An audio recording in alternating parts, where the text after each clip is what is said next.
자, 오늘은 마가복음 6장 30절에서 44절까지 말씀 묵상합니다.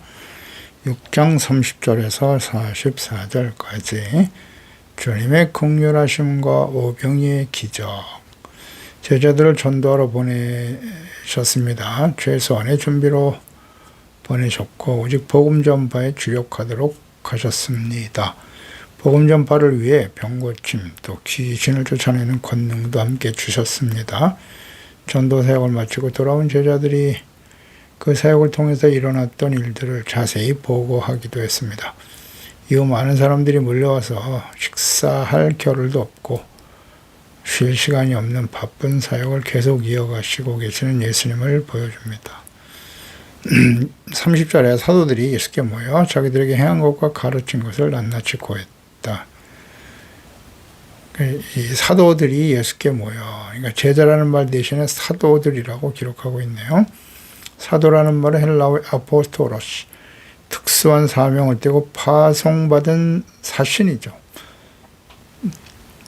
따라서 여기서 제자들이 예수님께로부터 복음 전파 사역을 위해서 특별히 파송받은 사람들이었기 때문에 제자가 아닌 사도다라고 기록하고 있는 것이죠.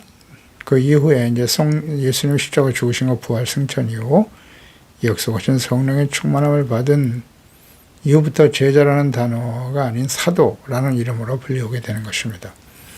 예수께서 명령하시고 주어진 사명을 온전히 감당한 제자들, 그들의 사역을 통해서 일어났던 병고침, 귀신을 쫓아내시고 복음 전파의 결과들에 대해서 그들은 너무나 놀라고 자랑스럽게 보고했을 것입니다. 평행구절인 누가복음 10장 17절 이하에는 70인이 기뻐하며 돌아와 이르되 주여 주의 이름이면 귀신들도 우리에게 항복하더이다. 그러나 귀신들이 너에게 항복하는 것으로 기뻐하지 말고 너희 이름이 하늘에 기록된 것으로 기뻐하라 말씀하셨습니다. 그래서 31절에 이르시되 너희는 따로 한적한 곳에 가서 잠깐 쉬어라 하시니 이는 오후하는 사람이 많아 음식을 먹을 겨를도 없었다. 그러니까 복음 전도 사역을 마치고 돌아온 제자들에게 예수님께서는 따로 한적한 곳에 가서 잠깐 쉬라고 하십니다. 그러니까 수고와 헌신한 제자들에게 지친 몸과 마음을 휴식하게 하셨습니다. 사람들이 많이 모여들고 있었기 때문에 그들에게 복음을 전하고 병을 고치시는 일로 인해서 음식 먹을 겨를도 없었기 때문에 제자들에게 잠깐 휴식을 취하고 사역에 함께 동역하도록 하셨던 것입니다. 그러니까 예수님의 이 사역을 위해서 예수님께서는 최선을 다하고 계신 모습을 볼 수 있습니다. 한적한 곳에 가서 쉬라는 것은 예수님께서 종종 이 한적한 곳, 주로 산이죠. 그곳에 가서 기도하셨던 것을 알 수 있습니다. 마가복음 1장 35절에서 봤죠. 새벽 아직도 밝기 전에 예수께서 일어나 나아가 한적한 곳으로 가서 거기서 기도하셨다 그랬고요. 누가복음 5장 16절에도 예수는 물러가사 한적한 곳에서 기도하셨다라고 말씀합니다. 그러니까 사람이 없는 한적한 곳에서 오직 하나님께 집중하고 기도하는 시간이 필요합니다.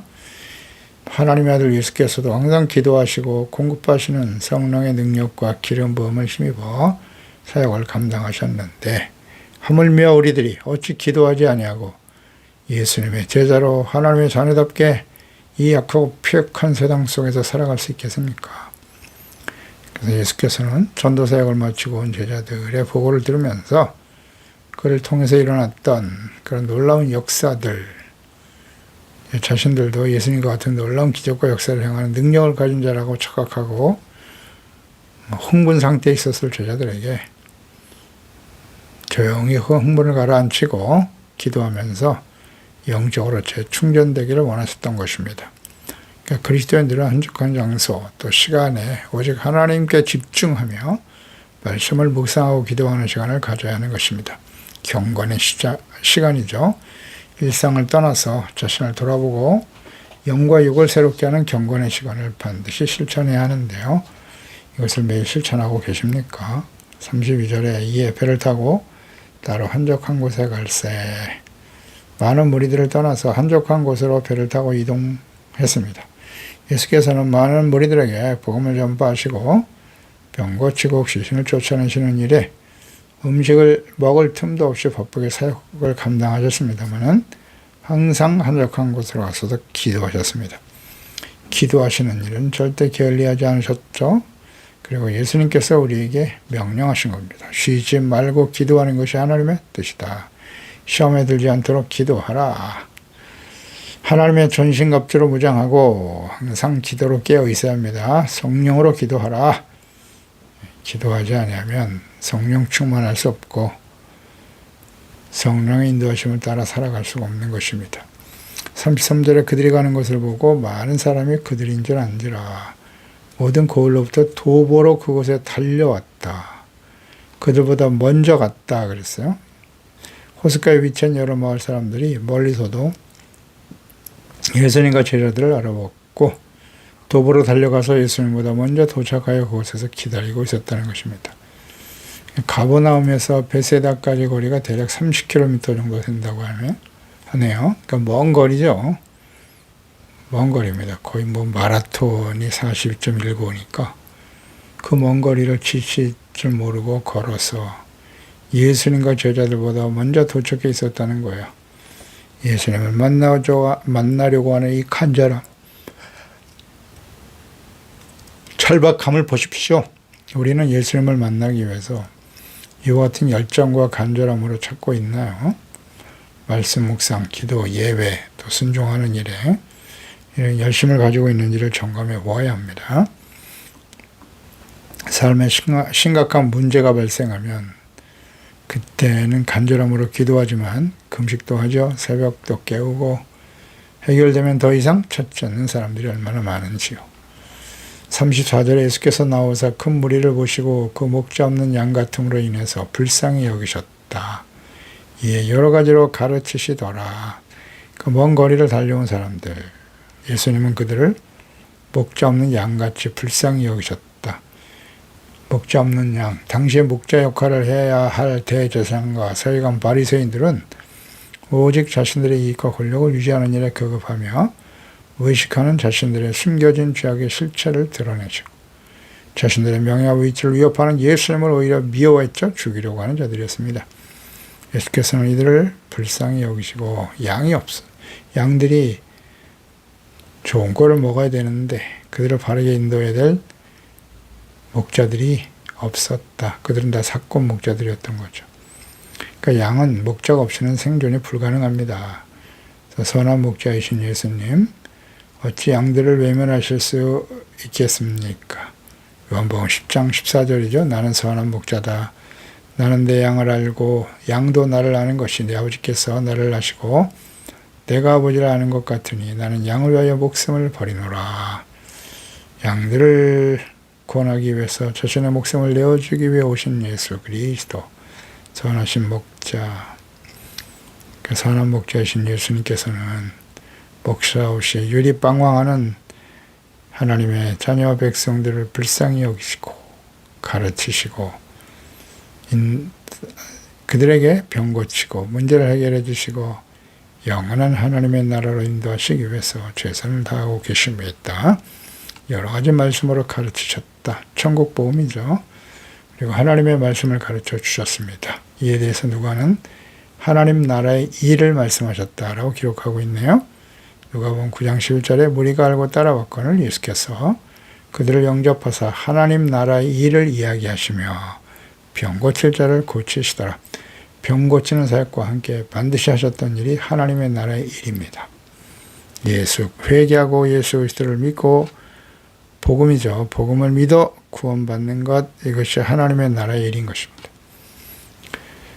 그래서 하나님의 말씀과 천국 보고 병 고치는 장면이 항상 병행으로 기록되고 이루어졌음을 알 수 있습니다. 선한 이런 상황들을 우리가 묵상해 보면 선한 목자이신 예수님께서 모인 무리들의 모든 필요, 영육 간의 필요를 아시고 채워주셨음을 알 수 있습니다. 선한 목자이신 예수를 만나고 따르게 되면 그래서 부족함이 없게 되는 것입니다. 시편 23편 1절이죠. 여호와는 나의 목자시니 내게 부족함이 없으리로다. 우리 자신의 정체성, 우리가 목자가 아니면 양이에요. 그리고 우리의 목자는 오직 예수 그리스도이십니다. 예수님을 목자로 우리는 그의 양이 되어 그 말씀을 듣고 지켜 따라가면 부족함이 없는 삶으로 인도해 주십니다. 그렇게 살아가고 계시나요? 왜 우리의 삶에는 부족함이 있을까요? 참된 만족과 기쁨과 평강을 잃어버리고 살아가는 이유는 무엇일까요? 혹시 내가 여전히 예수님을 주로 고백하면서도 내가 목자가 되어 내가 주가 되어 나의 삶을 이끌고 있지는 않나요? 35절에 때가 저물어 가매 제자들이 예수께 나와 여짜오되 이곳은 빈들이요 날도 저물어 가니 무리를 보내어 두루 촌과 마을에 가서 무엇을 사 먹게 하옵소서. 예수께서 멀리에서까지 찾아온 무리들을 불쌍히 여기시고 천국 복음을 가르치시고 병을 고쳐주는 일을 계속하셨고 어느덧 시간이 저녁 먹을 때가 된 것입니다. 예수께서는 시간 가는 줄 모르고 사역에 열중하셨고 저녁 먹을 때 해가 지는 시간이 되었음을 제자들이 전해주 알게 하됩니다. 제자들의 말은 날이 저물어 가고 이것은 빈들입니다. 먹을 것이 없기 때문에 집으로 돌아가서 저녁을 먹을 수 있도록 사역을 중단하라, 해산시켜야 합니다. 라는 제안이죠. 빈들, 이것은 인적이 없는 한적한 광야이기 때문에 저녁 식사를 해결할 수 없는 곳입니다. 이곳이 이제 베세다에서 조금 떨어진 외딴 곳이었음을 알 수 있는데요. 해가 저무는 때를 인식하지 못할 정도로 예수께서는 목자 없이 방황하는 불쌍한 백성들을 가르치시고 병 고쳐주시는 일에 최선을 다하고 계시는 모습을 보게 됩니다. 이러한 사랑과 열정으로 최선을 다하시는 주님의 모습을 우리는 본받아야 합니다. 우리는 어떤가요? 목사와 재직으로서 혹은 가정의 부모로서 성도들과 자녀들을 양육하고 가르치는 일에 최선을 다하고 있나요? 37절에 대답하여 이르시되 너희가 먹을 것을 주라 하시니 여짜오되 우리가 가서 200데나리온의 떡을 사다 먹이리까? 예수께서 제자들의 제안을 들으시고 너희에게 먹을 것을 주라 하십니다. 너희가 주라. 생각지도 못한 말씀을 예수께서 하십니다. 이렇게 말씀하시는 의도에 대해서 마가는 기록하고 있지 않지만 사도 요한은 예수께서 말씀하신 그 의미가 무엇인가를 자세히 기록하고 있죠. 그 말씀하신 대상이 빌립이었음을 밝히고 있습니다. 요한복음 6장 5절로 6절이죠. 예수께서 눈을 들어 큰 무리가 자기에게로 오는 것을 보시고 빌립에게 이르되 빌립입니다. 우리가 어디서 떡을 사서 이 사람들을 먹이겠느냐 하시니 먹을 것을 주라 라고 말했어요. 마가는. 근데 이 사람들을 먹이겠느냐 이렇게 말씀하시면 친히 어떻게 하실지를 아시고 빌립을 시험하고자 하심이라 시험하실 목적으로 이 말씀하셨다는 겁니다. 빌립을 비롯한 제자들에게 믿음을 시험하시려고 하는 목적으로 너희가 먹을 것을 주라. 아무것도 없는 빈들에서 이 수많은 사람들에게 먹을 것을 마련하여 어떻게 이들을 먹일 수 있을 것인가. 제자들에게 예수께서는 이미 그런 의도를 갖고 계셨고요. 뜻을 갖고 계셨고 제자들이 어떻게 반응하는가. 그들의 믿음의 시험을 그들의 주신 것입니다. 어떻게 반응하는지 시험하시기 위해서 이 말씀하신 것이다. 예수께서는 이러한 일을 행하실 수 있는 전능하신 하나님의 아들이시다. 그것을 믿고 행동하는가를 보신 거죠. 우리는 할 수 없으나 하나님의 아들이신 예수께서 하실 수 있습니다. 라는 고백을 기대하셨겠으나 빌립의 대답은 우리가 가서 200데나리온의 떡을 사다가 먹이리까 예수님의 명령에 대해서 인간적이고 이성적인 방법으로 접근한 것이죠. 이 많은 사람을 먹이려면 최소한 계산하고 앉아 있어요. 200데나리온 정도의 돈이 필요한데 돈이 있다고 해도 여긴 빈들이다.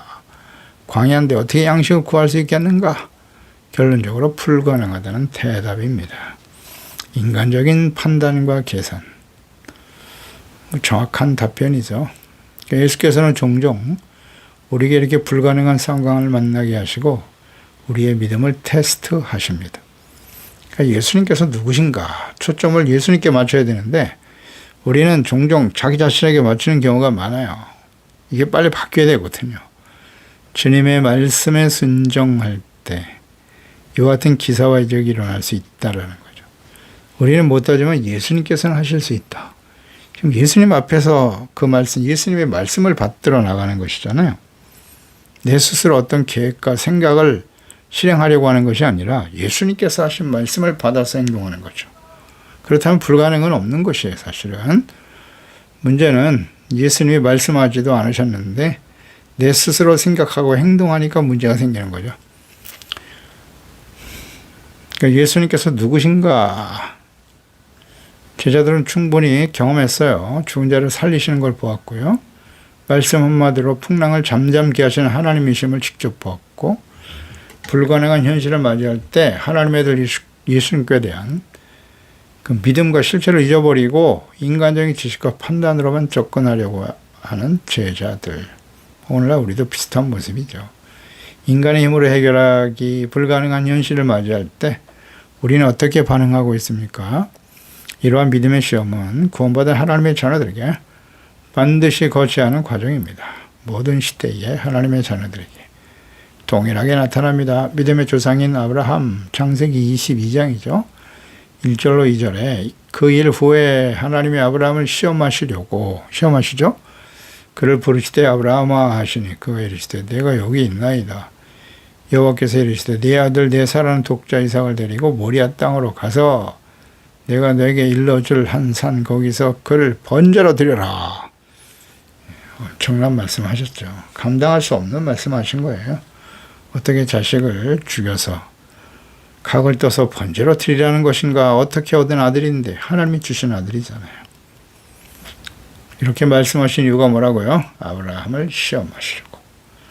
그러면서 이 말씀에 즉시 순종했던 아브라함에게 하나님께서 하신 말씀은 아브라함아 이제야 내가 나를 사랑하는 것을 경외하는 줄을 내가 알았다. 경외하는 줄을 알았다. 결론이거든요. 하나님의 시험의 제목이 무엇인가? 주제는 하나님을 경외하는가의 여부에 달려 있었다. 하나님을 경외하는 줄 알았다. 우리에게 다가오는 시험은 뭐다? 우리가 하나님을 경외하는가를 테스트하시는 것이다. 경외함이란 무엇입니까? 하나님의 말씀을 듣고 순종하는 거예요. 그 아들 독자 이삭을 제단에 드리는 것과 같은 말씀의 순종. 그것이 우리를 시험하시는 하나님의 뜻입니다. 출애굽기 15장 24절에도 보면 백성이 모세에게 원망하여 이르되 우리가 무엇을 마실까 하며 모세가 여호와께 불을 찢었더니 여호와께서 그의 한 나무를 가리키시니 그 물에 던지니 물이 달게 되었더라. 거기서 여호와께서 그들을 위해 법대와 율례를 정하시고 그들을 시험하실세. 그들이 여호와의 말을 들어 순종하고 내 계명에 귀를 기울이며 모든 규례를 지키는가를 시험하셨다는 거예요. 마라의 쓴물을 만났죠. 이스라엘 백성. 왜 쓴물을 만나게 하셨나요? 믿음의 시험. 하나님의 말씀을 듣고 순종하는가에 대한 시험이었다. 그들은 원망 불평했죠. 이 물이 써서 먹을 수가 없습니다. 우리를 여기서 목말라 죽게 하시려고 우리를 구원하셨습니까? 하나님의 시험인데 이런 원망 불평을 한단 말이에요. 아직도 이런 우리가 해결할 수 없는 시련과 어려움을 마라의 쓴물을 만날 때 이게 다 믿음의 테스트란 말이죠. 그때 여전히 원망 불평이 나오고 있습니까? 하나님과 예수 그리스도의 실체에 대한 실존에 대해서 의심하고 아직도 시험하고 있습니까? 빨리 깨달아야죠. 이런 일을 만나게 하신 하나님의 뜻을. 신명기 8장 2절로 3절이잖아요. 내 하나님 여호와께서 이 40년 동안 하나님께서 한 열 이틀이면 들어갈 수 있는 가나안 땅을 40년 동안 못 들어가게 하시네. 40년 동안에 내가 광야길을 걷게 하신 것을 기억하라. 그 이유가 무엇입니까? 이는 너를 낮추시며 너를 시험하사 내 마음이 어떠한지 그 명령을 지키는지 지키지 않는지를 알려 하심이니라. 아멘. 40년 동안은 시험의 과정이 있다는 거예요. 테스트의 주제는 뭐예요? 하나님의 명령과 계명을 지키는지 지키지 않는지. 간단해요. 주님의 말씀에 순종하는가 불순종하는가에 대한 시험입니다. 그리고 우리를 낮추시는 거예요. 겸손하게 만드신다는 거예요. 그것이 시험의 주제입니다. 믿음의 시험, 이것을 항상 생각해야 합니다. 예수께서 너희가 먹을 것을 주어라. 제자들을 통해서 많은 사람을 먹이실 것이라는 말씀을 하신 겁니다. 우리는 못해도 예수님께 초점을 맞춰야죠. 예수께서 이 말씀하셨다면 주님께서 하실 수 있다. 38절 이르시되 너에게 떡 몇 개가 있는지 가서 보라 하시니 알아보고 이르되 떡 5개 물고기 2마리가 있더이다 하거늘. 그러니까 제자들에게 스스로 먹을 것을 주라는 주님의 말씀에 대해서 불가능하다는 답변을 들으신 예수님은 제자들의 믿음을 시험해 보셨으나 아직도 예수께서 이 일을 직접 해결하실 수 있는 전능하신 하나님이심을 깨닫지 못하고 자기 자신만 바라보고 있어요. 인간의 지혜와 능력만 의지하고 있단 말이죠. 제자들에게 주께서 해결하시기 위해서 즉시 구할 수 있는 떡이 몇 개인지를 제자들에게 알아보라고 명하십니다. 제자들은 예수께서 왜 이런 말씀을 하시는지 전혀 이해할 수가 없었을 것입니다. 수많은 사람들을 먹이실 것이다 라는 주님의 뜻과 능력에 집중하라는 의미로 하신 말씀인데요. 인간적인 생각과 판단, 지식과 이성으로만 생각하지 말고 내려놔요 일단. 그리고 주님의 말씀에 귀를 기울여야 돼요. 왜 이 말씀하셨지? 집중하라. 주님은 하실 수 있다. 능히 모든 것을 하실 수 있는 하나님의 아들 예수 그리스도를 전적으로 믿고 의지하는 믿음을 가져야 합니다. 불가능하다고 말만 하지 말고 생각하지 말고 주님께 드릴 수 있는 것이 무엇인지를 찾아봐야죠. 얼마나 되는지를 찾아봐야 돼요. 아무리 작은 것이라도 주님께 드릴 때 놀라운 기적과 능력이 되어 돌아오게 된다는 사실을 가르치시기 위해서 하신 말씀이에요.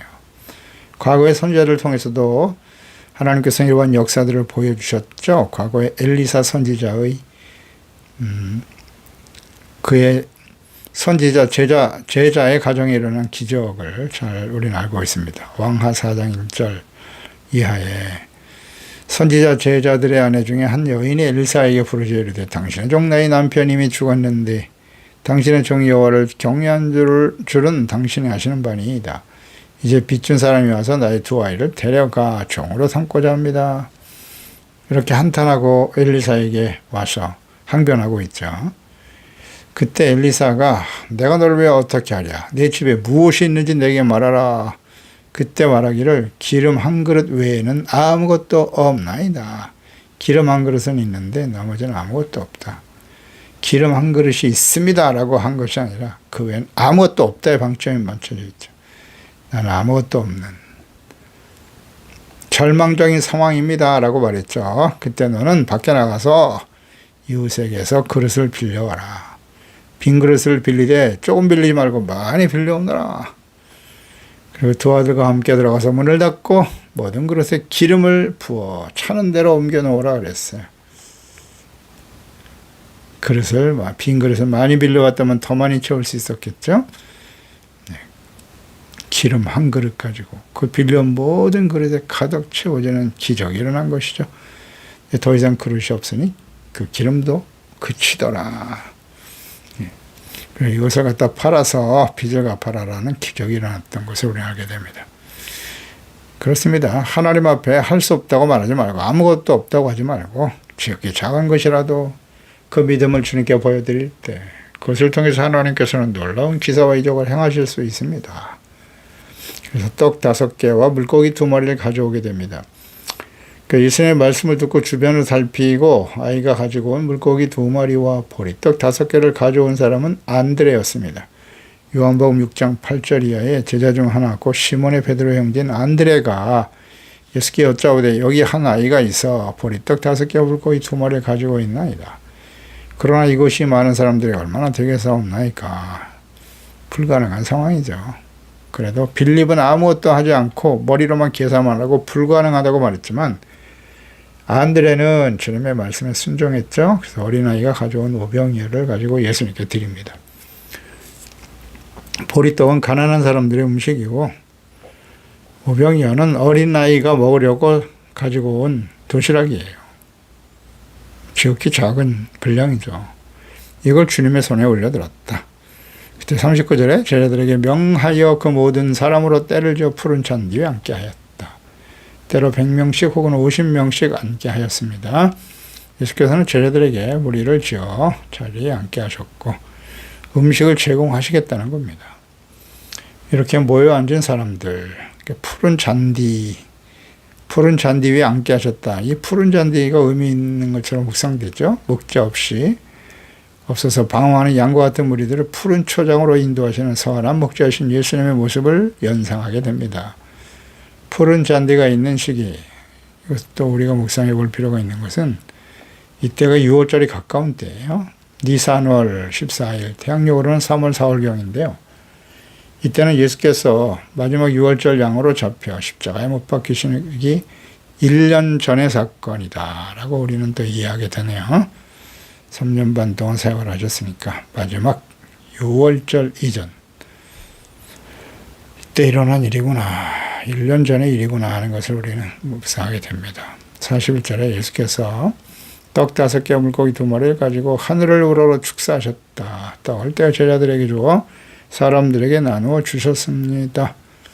모든 사람들에게 나누어 줬다. 오병이어를 가지고 하나님께 기도하는 모습, 나누어 주다. 이것은 예수께서 제자들에게 계속해서 나누어 주셨다는 거예요. 계속해서 나누어 주셨다.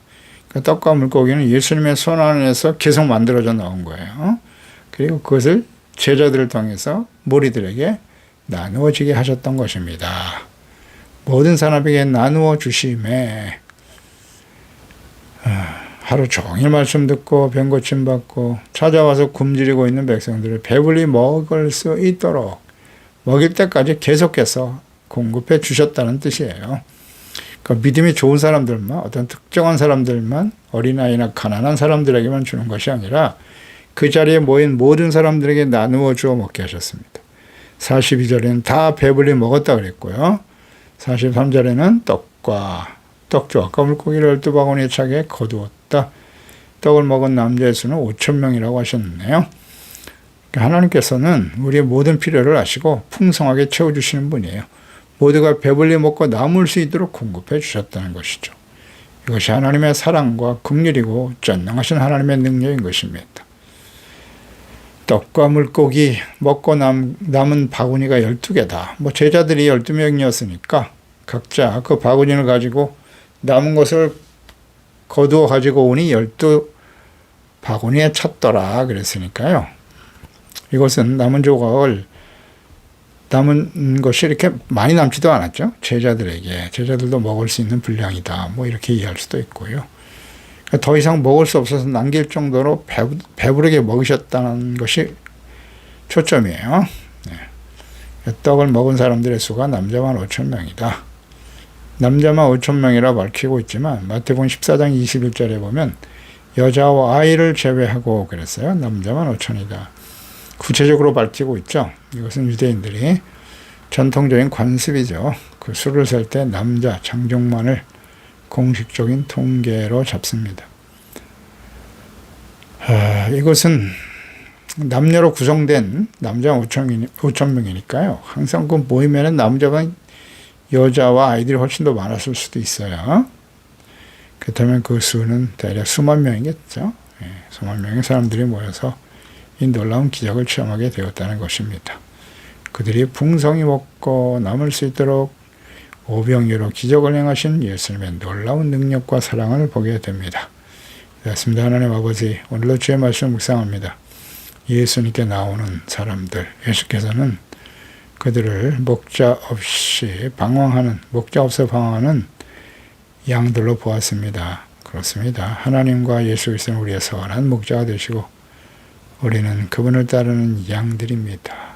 그들을 불쌍히 여기시고 영육간에 말씀을 가르치시며 병을 고쳐주시고 문제를 해결해 주시고 천국 복음을 듣고 믿어 구원받게 하시는 주님의 놀라운 사랑과 긍휼을 보게 됩니다.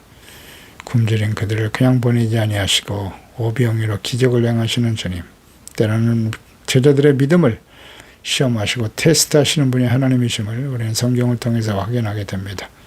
우리에게 다가오는 여러 가지 시련, 우리의 힘으로는 도저히 극복할 수 없는 불가능한 일들을 만나게 하시고 광야를 지나게 하시는 하나님은 우리가 주님의 말씀을 듣고 믿어 순종하는지 여부를 테스트하시고 우리의 믿음을 온전케 하시는 즉 예수께서 누구신가, 진정 하나님의 아들과 그리스도요 지금도 살아계신 주님이심을 믿는가에 대한 시험이에요. 그래서 우리에게 다가오는 모든 시련과 어려움 속에서 나 자신, 내가 능력이 되어 나의 지혜로, 나의 능력으로 무엇을 해결하려고 하지 말고 겸손히 주님만을 믿고 의지하며 살아계신 하나님의 아들 예수 그리스도를 믿고 의지함으로써 행하시는 주님의 놀라운 능력과 영광을 찬양하고 증거하는 종들이 되게 하소서. 예수님의 이름으로 기도드리옵나이다. 아멘.